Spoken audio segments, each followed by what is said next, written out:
Hi, everyone. I am back to talk about the Health, Wealth, Wellness Summit coming up next Wednesday now, April 12th. I am just so excited. This summit is for all parents.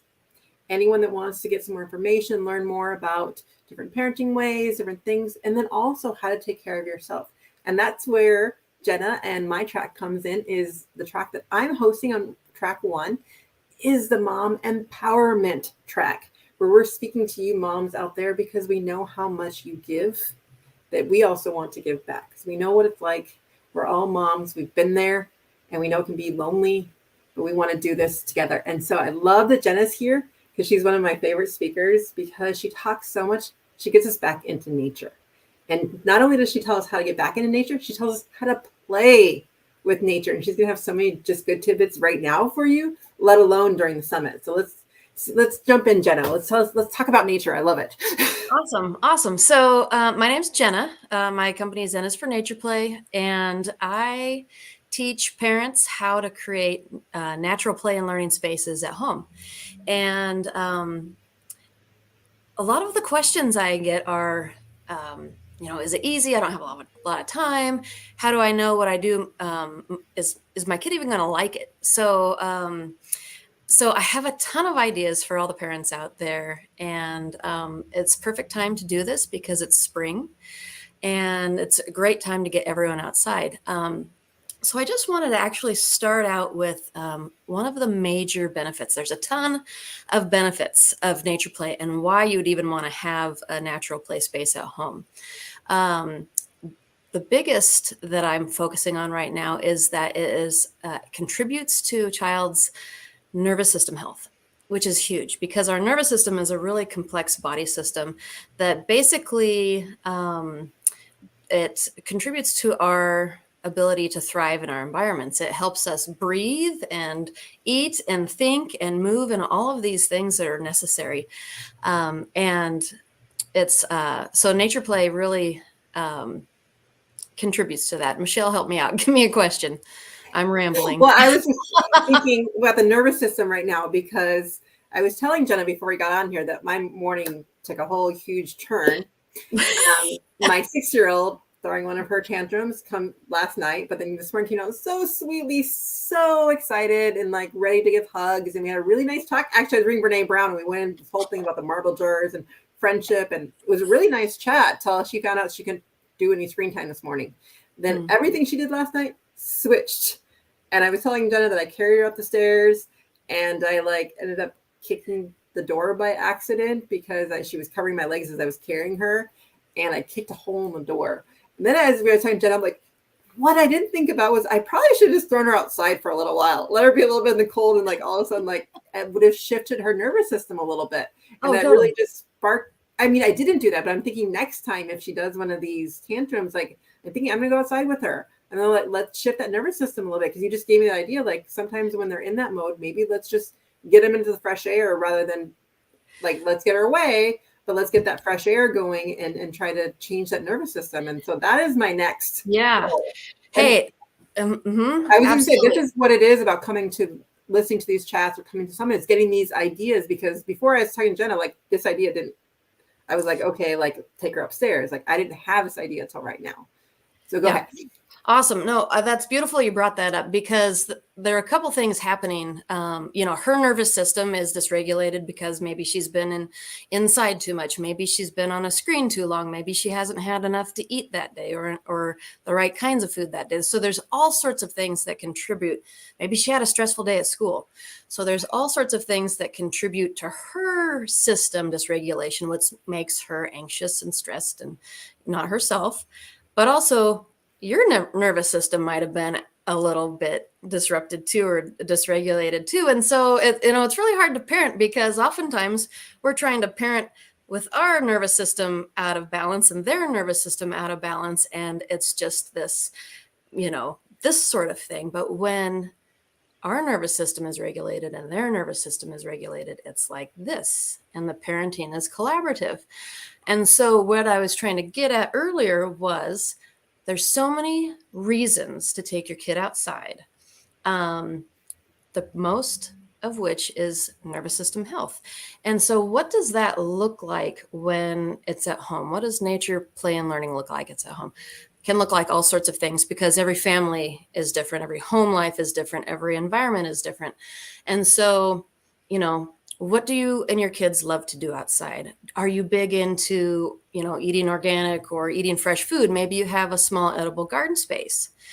Do you like to go on hikes? Do you like to go to the beach? Well, maybe while you're out on your hikes and your beach, you collect these natural materials and you bring them home and create a loose parts play kit that kids can build from and knock things down and rebuild and use their imagination. At my home, my kids and I have built a sensory garden at home, and it's all over my website. But part of our sensory garden is my youngest twin has a fairy garden space. And that's what she loves to do. She loves to use her imagination. And so when they get home from school and they're kind of like a little tense and you're like, I don't want to deal with you, send them outside and they kind of get connected with nature, all those sensory experiences that nature has that's really good for our body systems, calms them down, and they can recenter again. And so it's really important too, if you have a child with sensory processing challenges, or maybe they experience neurodiversity, the sensory experiences that nature provides is healthy for them as well. And so it's really important to get them outside in the fresh air in whatever ways feel good for them.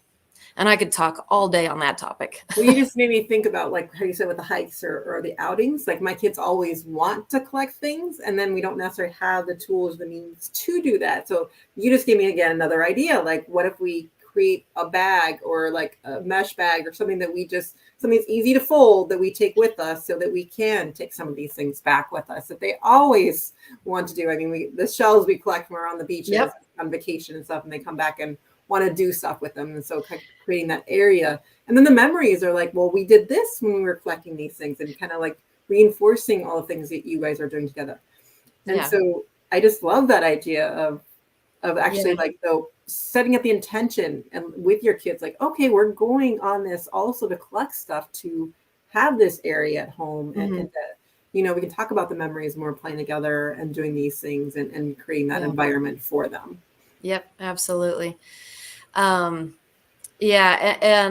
we always look for heart-shaped rocks whenever we're out and about. At the river, we always go to the river.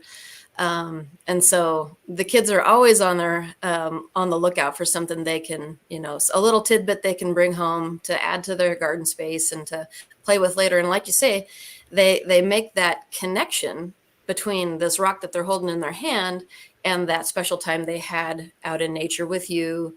And it just creates this really beautiful kind of memory web for them.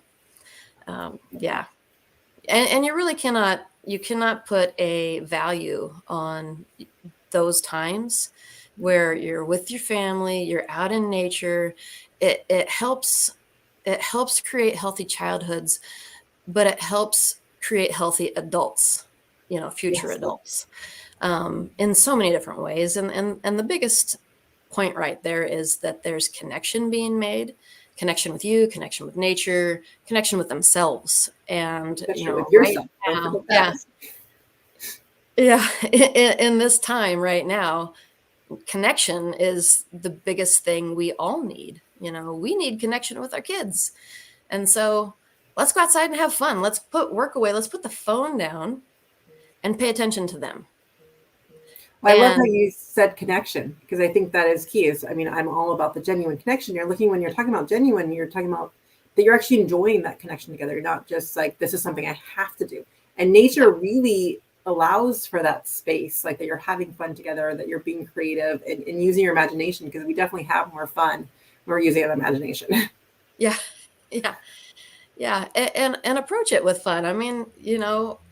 There are times to go out and get a hike for exercise, but there are times to go out on a hike to explore and to rediscover, as adults, rediscover the magic that nature has, because we kind of do our adult thing and forget about that part.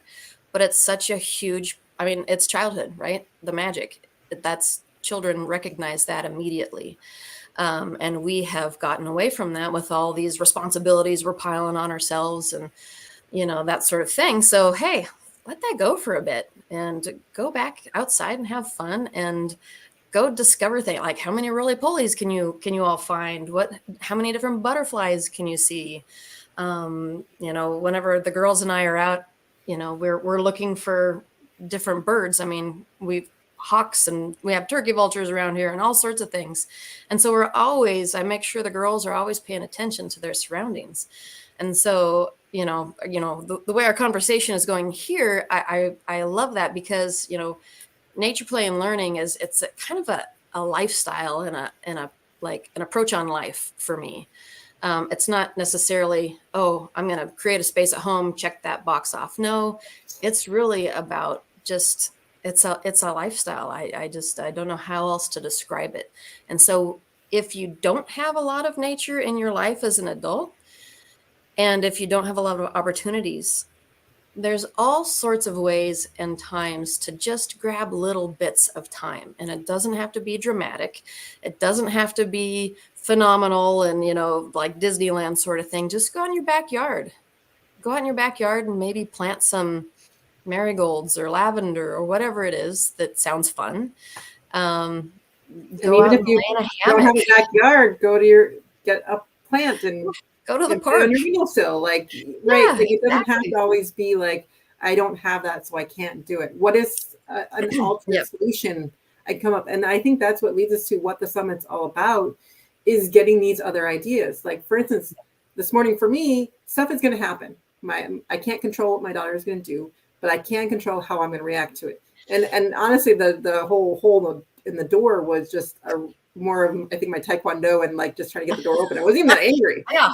But it's like being proactive with those when so that you don't have to be reactive when you're in those situations. Like, I wasn't angry. I was just trying to come up with a solution to solve the problem. And I think that's what all this mindset, mindset is everything, comes to, is us learning how to use that in our favor and be proactive with our choices and filling our cups first, so that when it starts to, the stuff around you starts to go crazy, that you can still follow through with those things. And that's where we're coming together in the summit for parents, because we want to support you. It's not an easy job. We're not trying to say that this is easy and you should be able to do this like this. No, let's take some baby steps together and learn a few things that work for you, because what works for Jenna and me might not work for you. But there's so many speakers here that you go with your gut to what feels good and pulls you. Listen to yourself and go with that. That's why there's so much, sometimes it's too much choices, right?